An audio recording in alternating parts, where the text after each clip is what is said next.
Le tourisme doit être le nouvel Eldorado économique de la France. Et pour cela, il faut qu'il rapporte plus qu'il ne coûte. Quand on regarde les 83 millions de visiteurs que nous accueillons chaque année, quand on sait que 5 points du PIB sont réalisés par les Français eux-mêmes, on voit bien que c'est des investissements, ce sont des investissements, des outils que nous mettons à disposition qui sont largement compensés par ce que nous apportent ces visiteurs et les Français eux-mêmes lorsqu'ils se déplacent.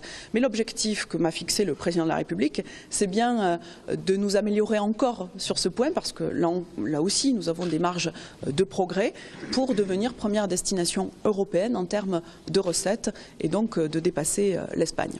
Le but est aussi de séduire les marchés émergents et notamment la classe moyenne chinoise d'ici à 2030. J'ai accompagné le président de la République et le Premier ministre dans de nombreux déplacements.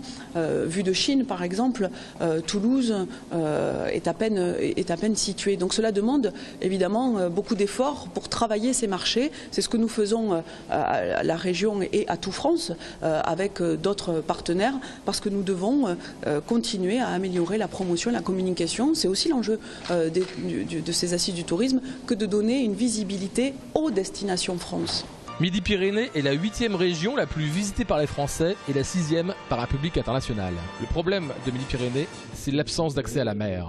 Les régions côtières ont, en matière de tourisme, un temps d'avance sur les autres territoires parce que les vacances, c'est aussi la mer. Et ici, le touriste, il ne vient pas pour la mer.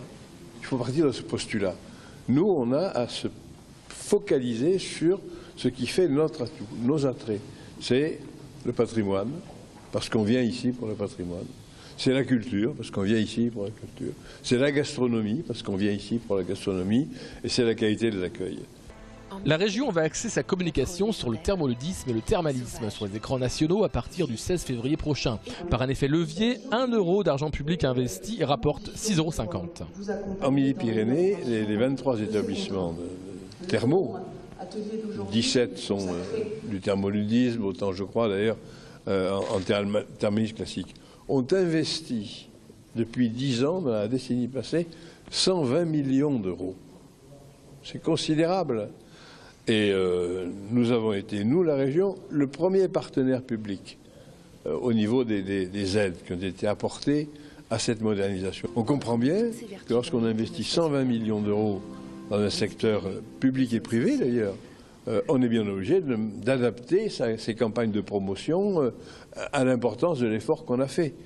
La région Midi-Pyrénées ne veut surtout pas perdre ses 53 500 emplois liés au tourisme.